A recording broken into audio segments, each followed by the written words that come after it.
Hello, I'm traveling through Utah and I wanted to stop in, I'm not in Utah, I'm in Colorado. I was in Utah this weekend. I had an awesome weekend in Utah. Utah, Colorado, beautiful places. I am so blessed to be surrounded by all this beauty. Whenever you find yourself getting down, just find the beauty. Find the beauty outside yourself, find the beauty inside yourself. We can find the ugliness if that's what we choose to focus on. You know, there's many things about my body that I'm very self-conscious about. And sometimes I find myself obsessing about them. Sometimes I find myself focusing on those things. But the truth is, it's all perfect. Everything's perfect. And there's beauty if I decide to choose and see that beauty. Someone once said to me that God loves you so much, he'll give you exactly it. God loves you so much that it will give you exactly what you ask for, even hell. And so you get to choose between heaven and hell every single moment with what you focus your attention on. I met this awesome guy this weekend. I really connected with him. It was one of those relationships where I felt like I've known him my whole life.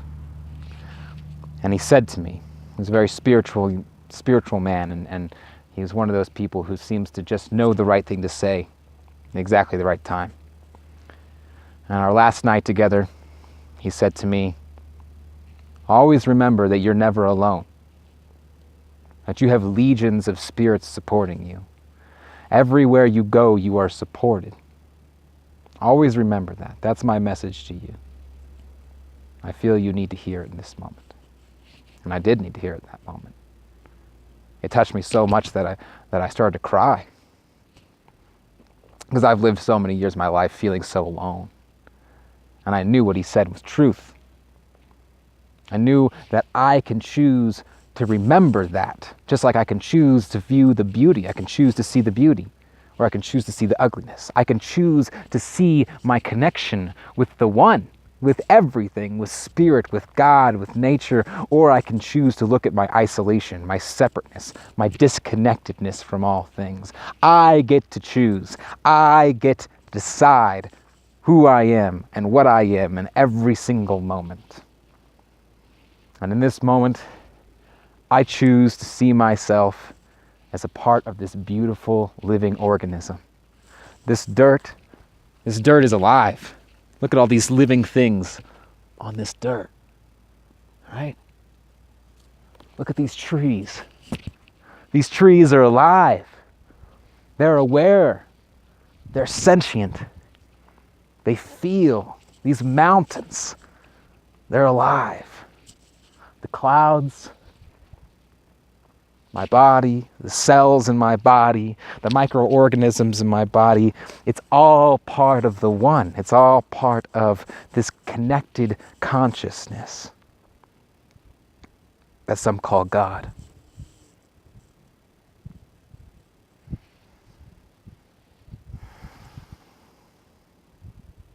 And the more you remember that, the more you connect, the more you see the beauty, the more you see that life is everywhere, that God is everywhere, that consciousness is everywhere. The more your heart starts to open, and the more your energy rises, the more your vibrational frequency lifts and lifts and lifts. And that's what I believe life's all about. I believe the physical body is a vehicle for spiritual expansion. I can't believe I'm making this video. A few years ago, I imagined myself making videos about health and about diet. And I still am interested in these things, and I still see myself making videos about these. But if spirituality is not a part of it, then there's no point of any of it. Spirituality is the foundation of your entire existence. If you deny the reality of your spiritual experience, life is a spiritual experience, whether you believe it or not. If you deny that, then you are instantly disconnecting yourself from Source. You are instantly disconnecting yourself from your Creator. You are instantly disconnecting yourself from the life that is all around you.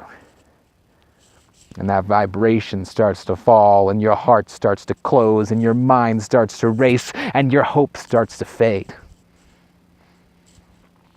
But if we realize that the body is a vehicle for spiritual expansion, if we realize that every challenge that we experience is a gift, an opportunity to grow, then life just unfolds. I was in a ceremony space this weekend and I wrote a poem. And the poem goes like this. When we can let go and hold on at the same time, life unfolds effortlessly, like a flower, never ceasing its blossoming. You are the flower, and you can blossom over and over and over again. There's no limit to how much you can blossom. But you have to let go, and you have to hold on. You have to recognize that you are part of the infinite consciousness. You have to recognize that you are beautiful and perfect just the way you are. Right before I started making this video, I was feeling very self-conscious about my teeth. This is an aspect of my body that I'm very self-conscious about. I smoked for many, many years of my life, abused myself that way out of self-hate and depression. And then I was a fruitarian for about 4 years. Don't recommend that. It was a good experience. I learned a lot, but I wreaked havoc on my teeth in the process. Some of my teeth are all scarred up and yellow and full of cavities, full of fillings. Got to go to the dentist and get a bunch of that shit repaired. And sometimes I beat myself up for that. Sometimes I feel ugly. Sometimes I fear that I won't be loved. Sometimes I resist smiling. But it's a choice. I could see that damage to my teeth, and I could see it as ugliness. I could see it as a constant reminder of my mistakes, of my failures, of my flaws, or I could see it as something to be proud of. I could see it as representing my tenacity for life. When I smoked cigarettes, I fucking loved smoking cigarettes. And when I was a fruitarian, I was acting out of a passion for healing. I was in a dark place in my life where my chronic pain got so bad that I couldn't function. The doctors couldn't help me. I didn't want to take painkillers. And I came across raw food and fruitarianism. And so I said, this is what I'm going to do. I got nothing to lose. Just do it. And so I spent 4 years of my life obsessing over food and reading about fruitarianism and breatharianism and detox and Arnold Ehret and water fasting. And I experienced profound healing, but I also experienced damage to my body. And I learned from that experience. I learned from the healing. I learned from the damage to my body. And so I could smile with pride and show everyone my scarred, fucked up teeth and say, see, this is proof that I'm alive. This is proof that I'm going to keep living, that I'm going to keep pushing forward. And right now, where I'm at in that journey is learning to always see the beauty. Learning that I create my reality every single moment with the voice in my head and the feelings in my heart, that I can learn to open my heart and close my heart based on what I choose to look at, what I choose to focus on. And right now I choose to focus on the fact that despite my flaws, despite my body image, despite the fact that sometimes I don't feel beautiful or loved, I'm still going to get in here on this camera and I'm still going to talk to you and I'm still going to be vulnerable.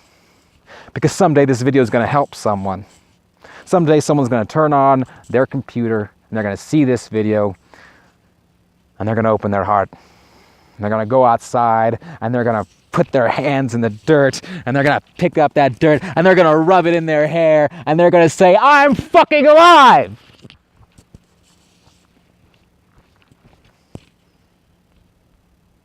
And they're going to be much better for it. You are alive. And it's a fucking miracle. Rejoice.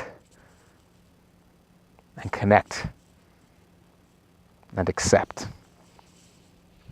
A good friend of mine once gave me a very important set of 3 steps. He says, everything you do in life, everything, every challenge, come back to these 3 steps. 1, the first step is to trust. Trust that everything is happening for a reason. Trust that everything is beautiful. Trust that everything is perfect. Trust that you are supported by legions of spirits. 2, feel. Feel whatever it is you're feeling.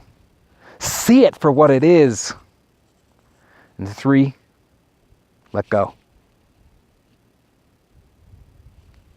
And then repeat. Trust, feel, let go. Trust, feel, let go. And through that, you will be that flower that never ceases its blossoming. Thank you.